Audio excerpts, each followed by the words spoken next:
4 खवातीन का सर तन से जुदा कर दिया गया और औरतों के सर कलम करने वाला शख्स कोई और नहीं बल्कि घर का अपना फर्द था। वो कहते हैं ना, घर का बेटी लंका डाए। कत्ल करने वाला शख्स अपनी मां को कत्ल करता है, अपनी बहन को कत्ल करता है, अपनी भतीजी को कत्ल करता है और अपनी बाबी को कत्ल करता है और बाकायदा उनके एक खंजर के जरिए सर तन से जुदा कर दिए जाते हैं। नाजरीन, इतनी बेदर्दी से कत्ल, और घर के अंदर 3 कमरे और 3 कमरों के अंदर 4 लाशें मिलती हैं। उनका कसूर सिर्फ ये था कि सोशल मीडिया पर एक वीडियो अपलोड होती है और इस वीडियो की बुनियाद पर 4 खवातीन का सर तन से जुदा कर दिया जाता है। नाजरीन, ये खौफनाक होली खून की कराची में खेली गई, इसके पीछे की जो असल हकीकत है वह आप दोस्तों के साथ शेयर करने वाला हूं कि हमारे माशरे में कैसे नफ्सियाती मरीज रहते हैं जो बिना कसूर के भी खवातीन को कत्ल कर देते हैं, और कत्ल भी इस तरह बेदर्दी के साथ कि एक खंजर के साथ सर कलम करके कमरे में खून ही खून। नाजरीन, वीडियो की तरफ बढ़ने से पहले अगर आप हमारे पेज और चैनल पर नए हैं हमें फॉलो जरूर कर लीजिएगा। नाजरीन, कराची में एक इंतहाई अफसोसनाक वाकया पेश आया कि घर में कोई मर्द मौजूद नहीं होता, यानी मर्द रूटीन के मुताबिक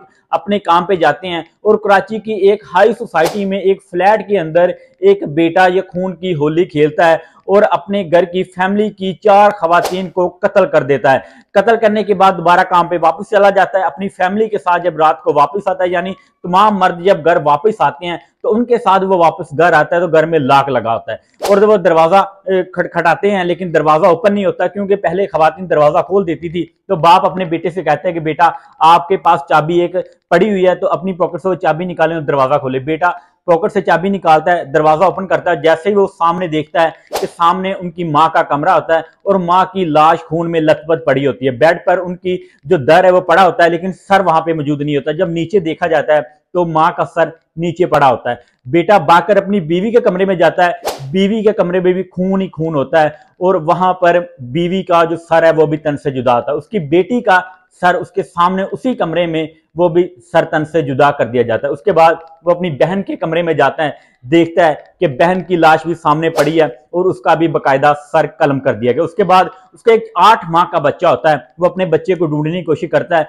तो उसे बेड के नीचे एक हरकत महसूस होती है। जब वो नीचे देखता है तो नीचे एक बच्चा जिसकी उम्र सिर्फ 8 माह है, वो एक कपड़े के अंदर माँ इस तरह लपेट देती है कि वो किसी को नजर ना आए और वो बेड के नीचे छुपा देती है। यानी एक माँ की ममता देखें कि उसने अपने बच्चे की जान बचाने की हर मुमकिन कोशिश की और अल्लाह ताला ने उस बच्चे को महफूज भी रखा। इसके बाद पुलिस को कॉल की जाती है, पुलिस मौके पर पहुंचती है, तमाम से वो तफ्तीश करती है तो पुलिस को शक पड़ता है कि घर का कोई अफराद है जिसने ये काम किया। उसके बाद उनको थाने लेके जाया जाता है तो थाने जाके हकीकत खुलती है कि एक बेटा जिसकी माँ बाप ने शादी की थी लेकिन वो अपनी बीवी को सिर्फ इस वजह से तलाक देता है कि उसकी बीवी ठीक नहीं है, और उसकी बहन की भी शादी होती है, बहन के मामला भी घरेलू में घर में नाचाकी होते हैं, जो भी मामला है उसकी भी तलाक हो जाती है। तो लिहाजा वो समझता है कि जिसकी तलाक हो जाती है वो औरत ठीक नहीं होती, तो लिहाजा वो एक नफ्सियाती तौर पर आप मरीज कह सकते हैं। सोचता है कि जो भी खवातीन है अगर वो सोशल मीडिया पे आती हैं या किसी के साथ बातचीत करती हैं तो लिहाजा उनको कत्ल कर देना चाहिए। और फिर उनसे गलती होती है कि वो एक वीडियो सोशल मीडिया पे लगा देती है उसकी बहन,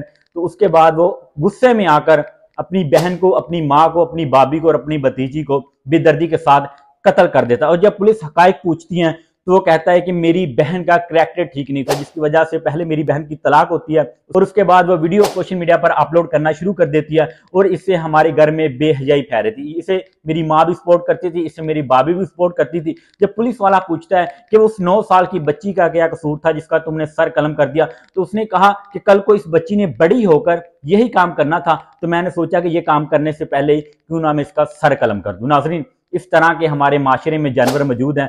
अगर इंसान गुनाह करता है तो फरिश्ता उस वक्त तक वो गुनाह नहीं लिखता, जब तक वो इरादा करता है लेकिन फरिश्ता उसका गुनाह नहीं लिखता, लेकिन जब वो गुनाह करता है तो उसके बाद गुनाह लिखा जाता है। लेकिन अगर वो सच्चे दिल से मौके पर तौबा करता है तो अल्लाह ताला उसे माफ भी कर देता है। लेकिन आप इस दरिंदा इंसान को देखिए कि जिसने एक बच्ची, जिसका भी ये भी नहीं पता था कि मुझे कत्ल क्यों किया जा रहा है, उसका बेदर्दी के साथ कत्ल कर देता है कि कल को ये भी सोशल मीडिया पर वीडियो अपलोड करेगी और मेरी बदनामी का बायस बनेगी। नाज़रीन, वो शख्स गिरफ्तार हो चुका है और कानूनी कार्रवाई की जा रही है और ये भी पुलिस के मुताबिक है कि शायद इसमें कोई और शख्स भी मुलव्वस हो, उससे मजीद तहकीकात की जा रही है। लेकिन खुदारा अगर आपके आसपास कोई ऐसा शख्स रहता है, आपके घर में रहता है, तो ऐसे लोगों से परहेज करें। और अगर कुत्ता पागल हो जाए तो उसे बकायदा गोली मार देते हैं, लेकिन अगर कोई घर का शख्स ऐसे पागल हो जाए तो उसे पागल खाने में जमा करवा देना चाहिए, उसका इलाज करवाना चाहिए, ना कि फिर कल को ऐसे भयानक नतीजे हमारे सामने आएंगे। और अगर वो शख्स चाहता तो उस अपनी बहन को समझा भी सकता था, और उसने 4 खवातीन को नाहक बेदर्दी के साथ कत्ल कर दिया। आज वो शख्स हवालात में है, पूरा घर बर्बाद हो चुका है, लेकिन सिर्फ एक सोशल मीडिया पर वीडियो अपलोड करने की वजह से। नाज़रीन, आप इस बारे में क्या कहना चाहेंगे?